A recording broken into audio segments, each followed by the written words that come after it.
The following program is produced by the Chicago Sunday Evening Club, an independently maintained and funded organization. The Chicago Sunday Evening Club is solely responsible for the content of this program.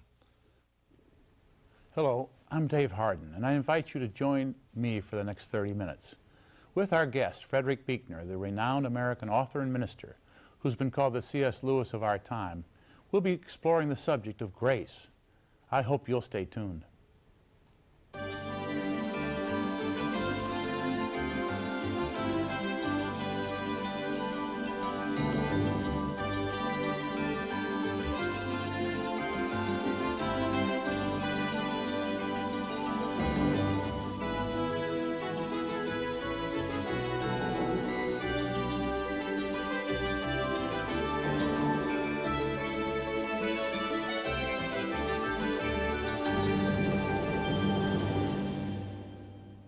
Welcome back.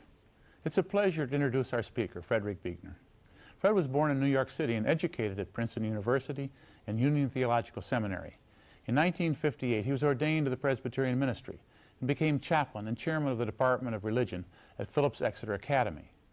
Already a published author, he left there in '67 to devote himself full-time to writing. Fred Buechner is the author of more than 25 books of fiction, memoir, and spiritual reflection.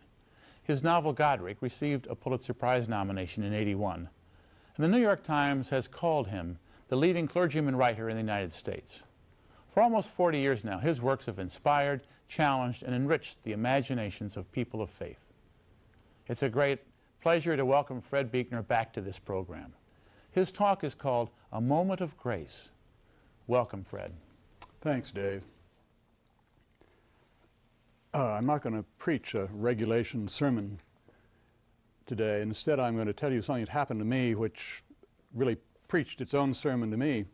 And the older I get, the more I find those are the sermons that really make a difference to me in my life, is the ones that God preaches through what happens to us. The event that I'm talking about, the moment of grace that Dave referred to, has to do with the fact that a few years ago I was asked to give some lectures in connection with, in tandem with, an extraordinary American black woman named Maya Angelou. And several things that took place then were eloquent with meaning to me, and I want to share them with you. Maya Angelou, for those of you who don't know her, I hope someday maybe Dave can persuade her to come on this program, is a kind of Renaissance woman. She has done all sorts of things. She's a writer. She's written a number of autobiographical works, including one wonderful one called I Know How the Caged Bird Sings. She's a singer. She's been a dancer. She worked with Martin Luther King during the civil rights period in the 60s.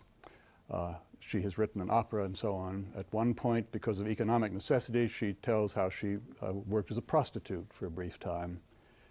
She is a remarkable looking woman. She's about my age. She's tall, she's black, she's gorgeous. She has tremendous presence. When she comes in a room, the whole room lights up. And there we were to do these lectures together in San Francisco the second time, which is when this occasion took place. And we were both there, in effect, to tell our stories, one way or the other. I told some of my story, the first lecture, and then the same man who had introduced me got up to introduce Maya Angelou, and he talked about who she was and how she grew up in the little town of Stamps, Arkansas in the 1930s, the height of racism, segregation, dire poverty, in continual fear of their lives, really, those people, many ways. And after he'd introduced her that way, he said, she will now tell you her story, and you'll find it's a very different story from the one that you've just heard from Frederick Buechner, i.e. me. As he said, she's going to tell a very different story from the one you just heard from Frederick Buechner. I could see Maya Angelou sitting in the front row, shaking her head back and forth. And when she got up in front of the microphone, the first thing she said was, "No, he's wrong. My story is not a very different story from Frederick Buechner's. It is the same story," which I found terribly moving, because in every obvious way, you could hardly imagine two stories that were more different. She a woman, I a man, she black, I white, she growing up in direst poverty, I, by comparison, growing up in the lap of luxury. And yet, she was right. We all do have the same story at a certain level. That is, when it comes to the business of how are we going to be human beings in this world, How are we going to believe in a just and loving God in a world which gives us so many reasons every day for not believing in a blasted thing?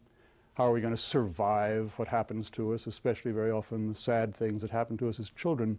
At that level, indeed, we all do have the same story. So that was sort of the opening of this moment of grace to me, those words she spoke. And the second one was that she was talking about this and that. She made a comment that I never heard before. She said, you know, in slavery times, the slaves were not allowed to laugh on many plantations. There was a rule against it, which I never heard before. And you can see why there might have been such a rule. The fear, I suppose, that if the slaves started laughing, they might end up laughing at the masters, or maybe worse than that, if the slaves started laughing, the laughter might become infectious and the master would laugh with the slave. And how could you laugh with a person one day and have the person be a slave the next day? In any event, that was the rule, she said. And that on some plantations, there grew up a practice among the slaves of dealing with that. When the urge to laugh became absolutely irrepressible, they had what they called the laughter barrel. And at the moment when they couldn't hold it any longer, they would, under the pretext of getting something out of the barrel, lean way down inside the barrel and let it all come out. Oh, they'd laugh and laugh and laugh and come out of it. Then she said, last night, she said there was this wonderful service in the sort of the thing that began the lectures in an Episcopal church to sort of launch the thing on its way. It was high church Episcopal service. Many bishops were there, incense, chanting, cloth of gold, beautiful vestments, mitres. There was a man holding the silver cross coming down the aisle in front of the whole procession. And she said, as I watched that, she said, I thought to myself, off of every chancel in every church, there should be a laughter room. And at a certain point in these great services, everybody should go off into the laughter room and just laugh, go, oh, and then come back and pick up the silver cross and the gold garments and continue the thing on again.